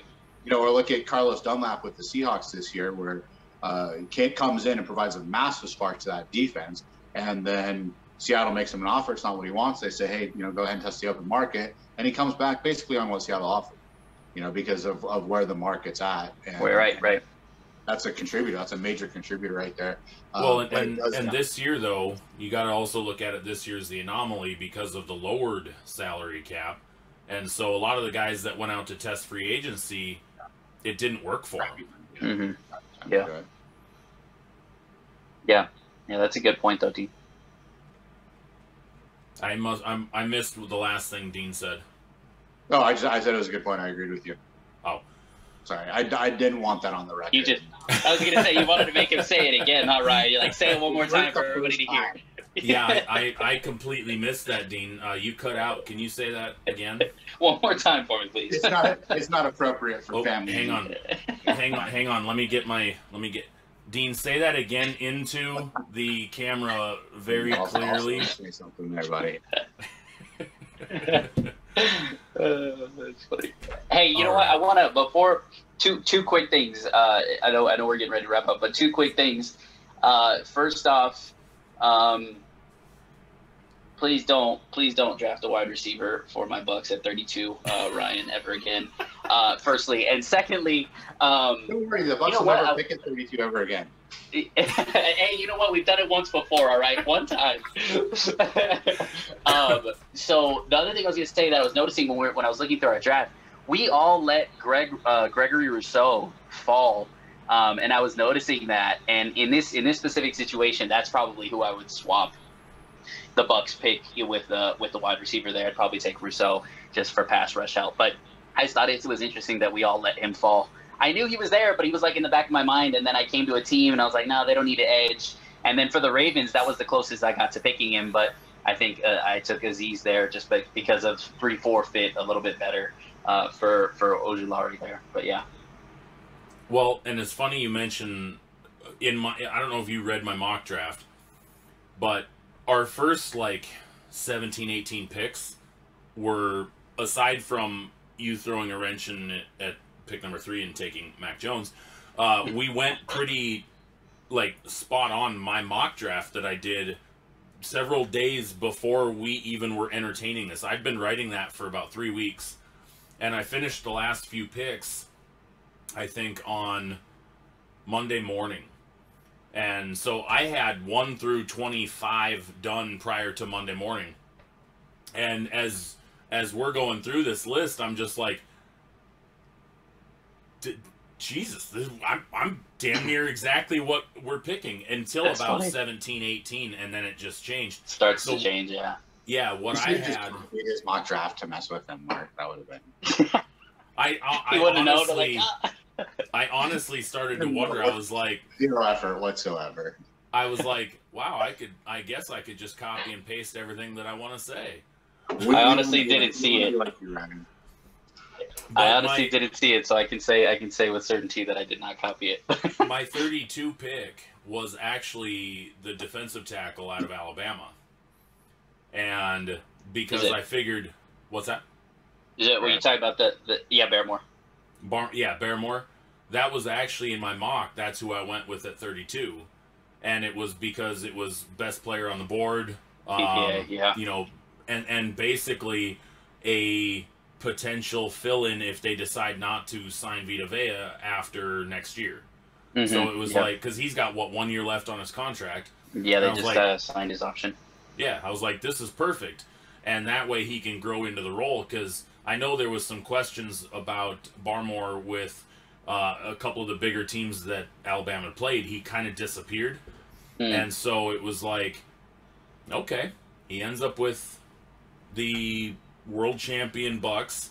He's on a stacked defense with Sue and Vita Vea, and it's like, wow, he could grow exponentially behind those guys. Yeah. And even still, what he can do is he can slide over, and he could have actually replaced Sue in a year or two. Yeah, and and I think the tough part with the Bucks, which to Dean's point, this year more than any other year, Bucks fans and myself included have been. It's one of those situations where we don't really even have an idea of where they could go because there's not really a glaring need. And depending on how the draft falls in front of them, I could see them going Barrymore just as easily as they go Rousseau or somebody like that, because it depending on who's taken, you can just go best player available. And like I said, to Dean's point, it's not necessarily a familiar situation for Bucks fans. So so we're enjoying not knowing what's going on here. And really they're drafting not for this year, they're drafting for a year or two from now. Yeah. So, well, unless you guys got anything to add to it. I'm good. Fun stuff, man. Fun stuff. Yeah, that was a blast, man. That was fun. We're going to make sure that we do this annually. I might try to get a fourth person, though, so we can make it an even number of picks. There you go. And it was what we should do, too, is hearing you talking about making that mock draft. We should do like, how like CBS and, I don't know, NFL Network, all these websites have like a mock draft central. We could do a sports stuff hub mock draft central. We could each have our mocks right there. It'd be pretty cool. I've got mine listed on the website already. Oh, there you go. So, yeah, I mean, you guys are welcome to submit one if you want. I'll probably just get a copy this one and then plant it. Go for it. I'm actually going to take ours. I'm going to make the spreadsheet out and copy it over to my website, and then I'm going to embed this video into it so that when somebody goes to read it, they'll actually be able to listen to it as they read through it. So cool. They can see how wrong we were. Yeah. Well, that's kind of the point of mock drafts anyways, is to see how stupid we are. The trades are going to throw everything for a loop. That was one thing that was going to, the trades are going to throw everything crazy. I feel like with the way that we did it, though, honestly, I feel like most of the picks are in the ballpark of what these teams are looking at, or if they're not looking at it, what they should be, because they're mostly team needs, and most of them are good players that fit schemes. With both Dean's pick and your pick, Brian, I feel like all of the guys, they fit. Like, it wasn't like one of those things where somebody said a name and then I was just like, what? Like, doesn't make it any sense. So it was pretty well done. Well done. Right on, guys. Well, again, I appreciate you guys being on here with me tonight. And I'm sure both of you guys will be on again here soon.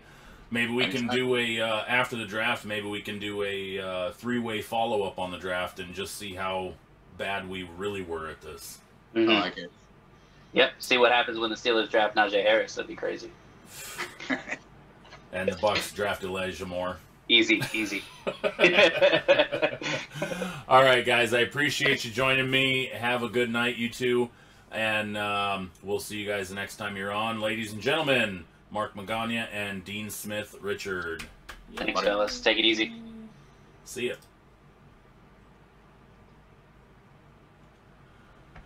Whew.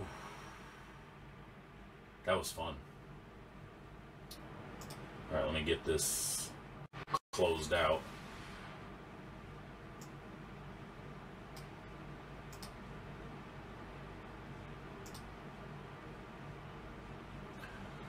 Okay.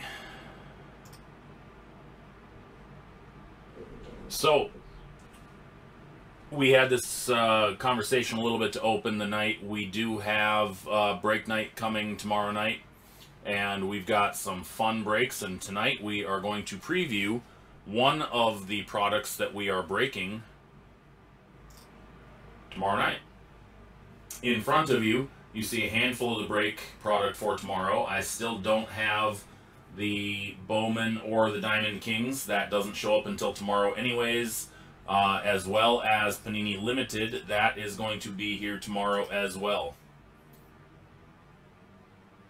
I would agree, Taylor. They are way too tough to predict, especially as Mark and Dean both said before they took off. It's tough to predict with the trades that could potentially happen. So, but you know, you work with the tools that you're given. So tonight, we are going to preview one of the boxes that's in our mixer, and that would be Donruss Choice Basketball.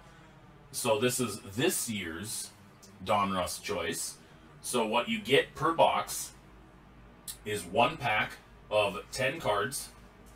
So this is not a heavy card product. You get 5 rated rookies in the Choice, and then 3 parallels, and 2 autographs. So 5 total cards, and we're going to rip this. Obviously, we are LaMelo Ball hunting, James Wiseman hunting, Quickly, you know, Halliburton, those guys. So let's get to our product rip. So again, we are ripping 2021 Panini Donruss Choice. This is part of our mixer tomorrow night, not this particular box. The one right behind is the one we will be ripping tomorrow night. Anthony Edwards, yes, thank you, David. Another big one that we are hunting for.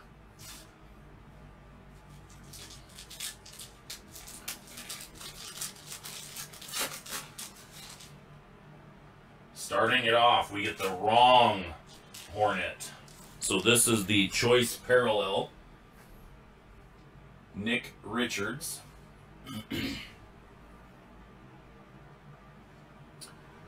For the San Antonio Spurs, in the Choice Parallel, Trey Jones.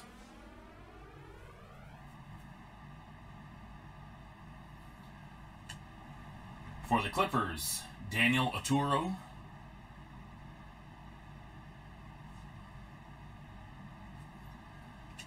And over to the Timberwolves. Again, the wrong Timberwolf, Jaden McDaniels. So we got both the Hornets and the Timberwolves, but the wrong ones. And we get another Hornet, Caleb Martin. Hopefully this means that our parallels are going to be good, because the base ones have not been that great. And our first auto is a gold out of 10 for the Lakers. Number 3 of 10. Get this to focus well enough. There we go. 3 of 10. Dwight Howard.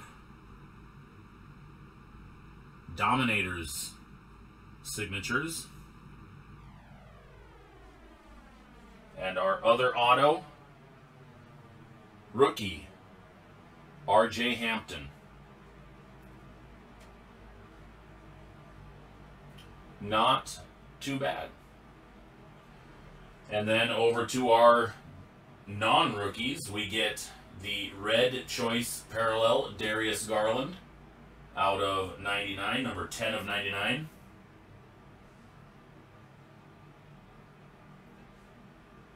Dylan Brooks, blue Choice, 22 of 49.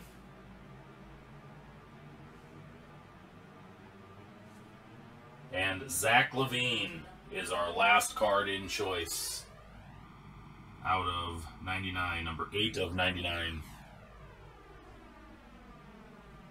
So that was one box of choice basketball.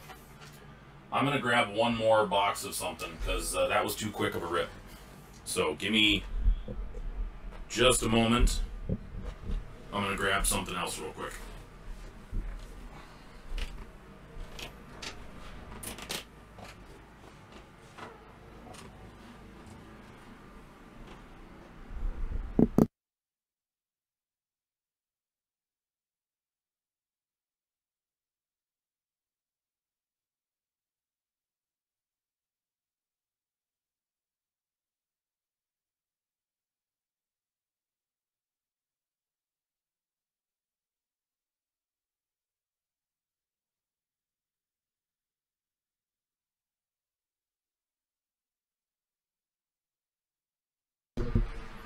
Okay. We're going to do one more. Just because I have a few. So we're going to do a bonus box of choice tonight. No, not National Treasures tonight. I got to save that for our loyalty break.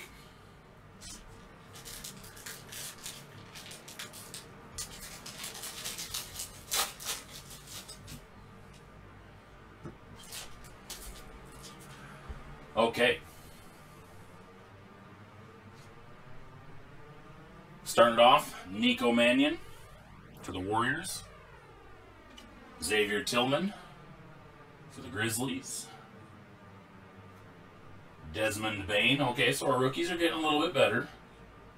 Desmond Bain for the Grizzlies. Emmanuel Quickley for the Knicks. Okay, we're getting better. We're getting better. Zeke Naji for the Nuggets, the Nugs. And our first auto. Oh, wrong. Hornet. Caleb Martin.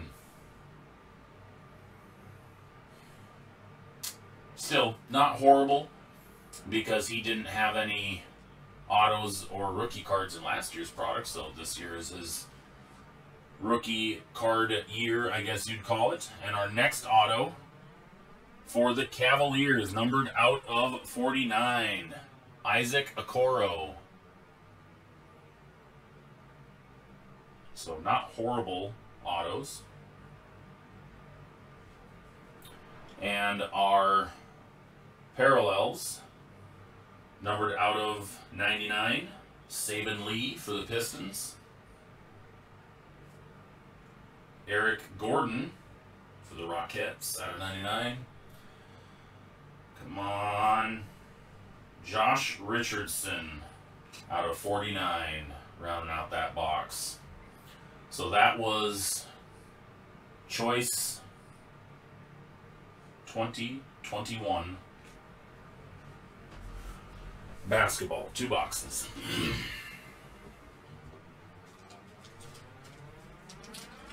Yeah, not horrible, not fantastic.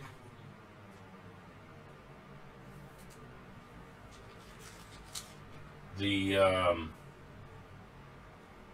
second box was better in terms of overall rookies.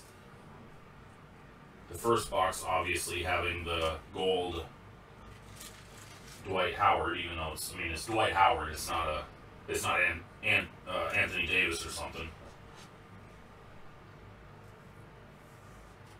But still pretty cool.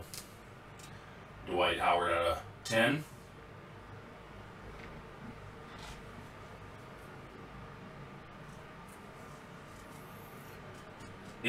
Yes, the mixer tomorrow night is going to be incredible. And seeing some of the other mixers going on lately, price-wise, product-wise, I'm just like, okay, this needs to easily fill. Crazy. All right, so some giveaways for tonight. What did I even get?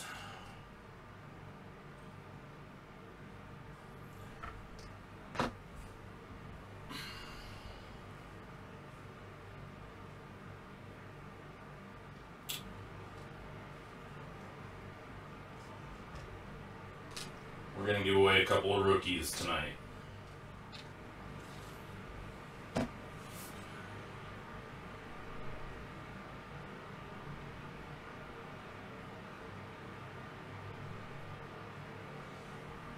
We're going to give away the Jaden McDaniels and the Emmanuel Quickly.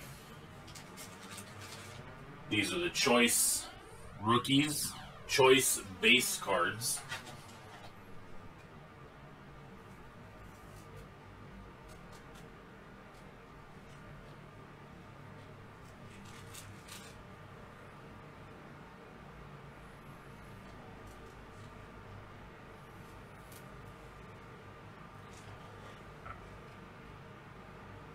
Who do we even have left on tonight? I see we have Taylor and David. Is there anybody left?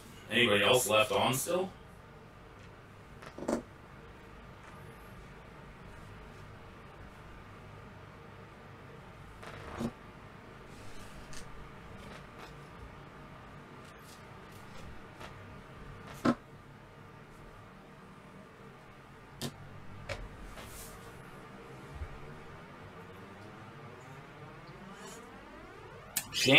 Shane here. Shane here. Well, you know what then? I think we've only got 3 on right now. I'm just gonna do 3 prizes. I'm just gonna add another one. I'm gonna add the RJ Hampton auto. So those are gonna be the three autos tonight, or the 3 cards for you guys tonight. I'm just gonna take your 3 names and randomize them. 1, 2, 3. So it's gonna be 1, 2, 3. See if I still have my randomizer list even handy. Pretty sure I do.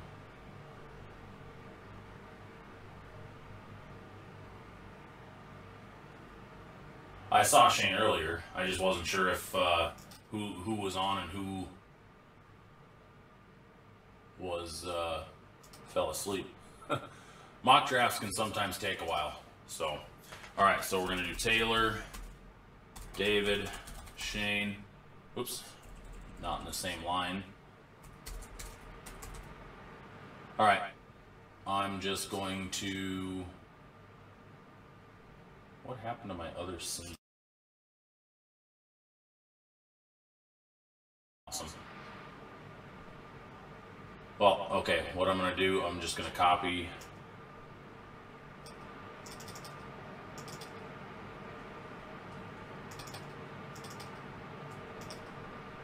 Oh, come on.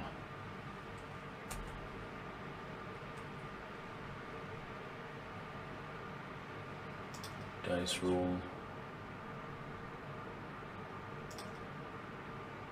6.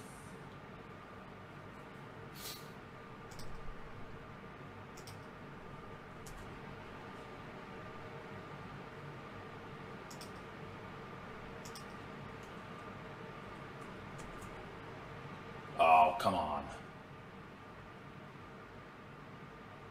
It doesn't like me today.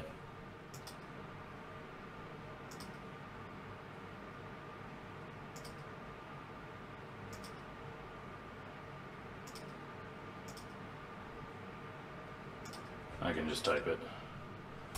Taylor, David, Shane. Not like it took me an hour to type.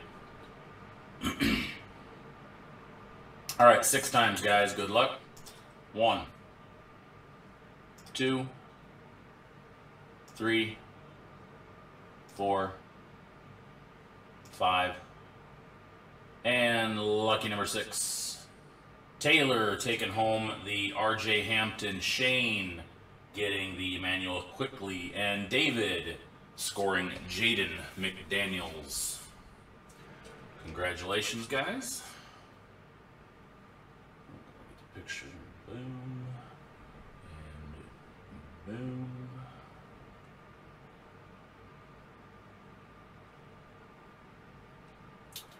Alrighty.